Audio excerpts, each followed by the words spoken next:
ఛత్తీస్గఢ్ ఎన్కౌంటర్లో మావోయిస్టులకు తేరుకోని దెబ్బ తగిలింది. కేంద్ర కమిటీ సభ్యుడు చలపతి మరణించారు. ఆయన డెడ్ బాడీ ఫోటోలు కూడా రిలీజ్ అయ్యాయి. చలపతి అలియాస్ రామచంద్రారెడ్డి ప్రతాప్ రెడ్డి చిత్తూరు జిల్లాకు చెందినవారు. తవనంపల్లి మండలం ఎగువ మత్యం గ్రామానికి చెందిన ఆయన సెరికల్చర్ చదివారు. విప్లవ సాహిత్యం చదివి 35 ఏళ్ల క్రితమే అజ్ఞాతంలోకి వెళ్లిపోయాడని, తర్వాత ఎప్పుడూ చూడలేదని ఆయన కుటుంబ సభ్యులు చెబుతున్నారు. పూర్తి డీటెయిల్స్ మా ప్రతినిధి దామోదర్ అందిస్తారు. జిల్లా పుతులపట్టు నియోజకవర్గంలో ఒకే రోజు 2 ఘటనలు చోటు చేసుకున్నాయి. ఏదైతే తాను నమ్మిన సిద్ధాంతం కోసం పోలీసుల ఎన్కౌంటర్లో ప్రాణం వదిలాడు ఒక సిద్ధాంతకర్త. మరో యువకుడు దేశం కోసం సరిహద్దు ప్రాంతంలో మస్కర్ల తూటాలకు బలైపోయాడు. మొత్తం మీద చూస్తే ఒక్కో నియోజకవర్గం, ఒక పక్కన బంగారుపాలెం మండలానికి చెందిన యువకుడు కార్తీక్ యాదవ్ కాశ్మీర్ బార్డర్లో చనిపోతే, రామచంద్రారెడ్డి ప్రతాప్ రెడ్డి, ఇంటి పేరు రామచంద్రారెడ్డి, ప్రతాప్ రెడ్డి అనే అసలు పేరు, అలియాస్ చలపతి, మావోయిస్టు కేంద్ర కమిటీ సభ్యుడు మృతి చెందాడు ఎన్కౌంటర్లో. సోదరుడి కుమారుడైన ఉదయ్ కుమార్ రెడ్డి, అదేవిధంగా ఆయన వదిన కూడా ఉన్నారు. వారితో మాట్లాడే ప్రయత్నం చేద్దాం. అసలు చెప్పండి సార్, ఎలా ఉండేవాడు మీ బాబాయ్ మీతో? బాబాయ్ పెద్దయ్య? చిన్న ఆయన. మీ బాబాయ్ ఎలా ఉండేది? ఆయన మేము చిన్నప్పుడే చనిపోయినాడు. మాకు చిన్న ఆయనగా తెలుసు అంతే. మాకు బుద్ధి ఇది అంత ఇదిగా లేదు. కానీ చదువుకునేటప్పుడు అంత మంచి క్లవర్గా అన్నీ చేసి బాగా చదివి ఇది చేసి ఎంఎస్ పిహెచ్డి అంతా చేసేసి వెంటనే చదువు అవుతున్న వెంటనే జాబ్ వచ్చేసింది. జాబ్ అవుతానే మదనపల్లి జాయిన్ అయినాడు. మళ్ళీ ఆడ నుంచి ట్రాన్స్ఫర్ పైన విజయనగరం వెళ్ళినారు. విజయనగరం పోయినాక అక్కడ మావోయిస్టులతో పరిచయం ఏర్పడి దీంట్లో ఆయన అట్లే ఇదైపోయినాడు. అప్పటికి మాకు డిపార్ట్మెంట్, మా చిన్న ఆయన సెరికల్చర్ డిపార్ట్మెంట్ ఉన్నాడు కదా, ఆయన ద్వారా విషయం తెలిసింది. కానీ ఆయన పోయి పిలుచుకొని వచ్చేస్తామనే దీంట్లో ఆయన కూడా అక్కడికి వెళ్ళినారు. పోయి ఇక నువ్వు ఉద్యోగం వద్దు, మనకేమవద్దు, మనం ఇంటికి వెళ్ళిపోదాము, ఆడ అన్న చనిపోయినాడు, పిల్లకాయలు ఇద్దరు వాళ్ళు ఇదిగా ఉండారు, ఇది అనేసి కూడా చెప్పి అన్ని విధాలుగా చేస్తే కూడా ఆయన వినలే. కానీ బలింతంగా పట్టుకొని వచ్చేద్దామనేసి పిలుచుకొని వస్తే రైల్వే స్టేషన్కి వచ్చినాక మళ్ళీ ఏదో చెప్పేసి మళ్ళీ పరారైపోయినారు. దీంతో మధ్యలో ఎప్పుడైనా వచ్చాడా? రాలేదు.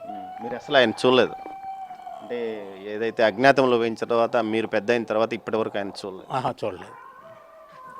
ఇప్పుడేమన్నా మీకు పోలీసుల సమాచారం ఇట్లా ఏదైతే చలపతి అలియాస్ రామచంద్రారెడ్డి ప్రతాప్ రెడ్డి మరణించాడు, మీరు ఏమన్నా మృతదేహం తెచ్చుకుంటారా అని ఏమన్నా అడిగారా? మాకు కూడా మృతదేహం కరెక్ట్గా మా చిన్న ఆయన అని నాకేమో ఇదిగా ఉంది. ఆ ఫోటో చూసి ఇంకా మా చిన్న ఆయన అని చెప్పి అనుకున్నాము. దీని ముందు ఒకసారి కూడా ఎన్కౌంటర్లో చలపతి చనిపోయినాడు అనేసి చేసినారు. కానీ మళ్ళీ అప్పుడు తప్పించుకొని పరారైపోయినాడు ఇదిగా అని చెప్పినారు. దానివల్ల ఇప్పుడు కూడా ఫోటో చూసి మేము చేసుకుంటా ఉన్నామే, కానీ మాకు మృతదేహం కరెక్ట్గా చలపతి అని తెలియదు. ఎవరు మీతో టచ్ లేదు. మేము ఫస్ట్లో ఆయనకు చెప్పేసినాం, మీరు అదే మామూలు వాళ్ళంతా ఎస్ఐలుగా ఉన్నారు కదా, వాళ్ళ పేర్లంతా కూడా ఇదవుతుంది, నువ్వు లొంగిపోయి బాగా ఇంట్లో కాపురం చేసుకొని ఎడుండి ఇక ఇది చేసుకునేట్లుగా ఉంటే రా, లేకుంటే ఇక్కడికి రావద్దు అటని ఫస్ట్లోనే తేల్చి చెప్పేసినాము. ఆయన 35 ఏళ్ళు అయిపోయింది పోయి జాబుకి పోయి, మళ్ళీ అన్ని నుంచి అజ్ఞాతంలోకి వెళ్ళిపోయినాక మళ్ళీ రాలేదు, ఫోన్ కాల్ లేదు, ఏదైనా సమాచారం లేదు. ఏఓబి పోలీసులు కానీ ఇక్కడ లోకల్ పోలీసులు కానీ ఎప్పుడన్నా మిమ్మల్ని వచ్చి అడిగే వాళ్ళ?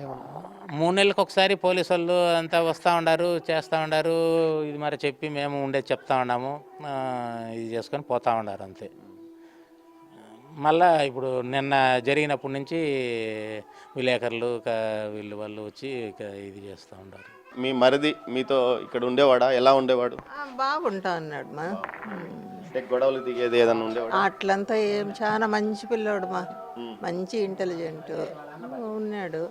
ఆ పక్క పోయింది తప్పు అయిపోయింది. ఇక్కడ ఉన్నప్పుడు నక్సలైట్లు కానీ ఇవన్నీ ఏమన్నా విప్లవం ఇవన్నీ మాట్లాడేవాడా? లేదు.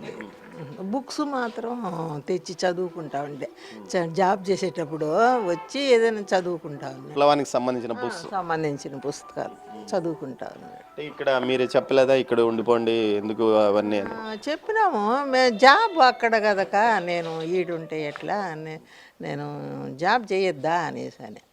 ఇట్లా పెళ్లి చేసుకున్నప్పుడు అప్పుడన్నా ఏమన్నా చెప్పాడా మీకు? లేదు, మాకు ఆ విషయమే తెలియదు మా. ఇక్కడ నుంచి ఎన్ని ఏళ్ళ క్రితం వెళ్ళిపోయాడు? మీరు లాస్ట్ ఎన్ని సంవత్సరాల క్రితం చూసారా? 35 సంవత్సరాలు అయిపోయింది నాయన వాడు పోయి. పోయినాక రాలే మళ్ళీ. తను నమ్మిన సిద్ధాంతం కోసం పనిచేస్తూ ఎక్కడో బస్తర్ ఏదైతే బీహార్లో ఒరిస్సాలో జరిగిన ఎన్కౌంటర్లో మరణించడం, ఈ గ్రామస్తులందరూ తమకు తెలిసిన రామచంద్రారెడ్డి, ప్రతాప్ రెడ్డి ఈ విధంగా మరణించడాన్ని కూడా అని చెప్తున్న పరిస్థితి. మొత్తం మీద అయితే ఇటు ఈ కుగ్రామానికి చెందిన వ్యక్తి ఏకంగా దేశ స్థాయిలో తాను నమ్మిన విప్లవ సిద్ధాంతంలో కీలకమైన మార్పులు తెచ్చిన వ్యక్తుల్లో ఒకటిగా కూడా చెప్పవచ్చు. కెమెరా పర్సన్ పురుషోత్తంతో దామోదర్, ఎగువ ముత్యం.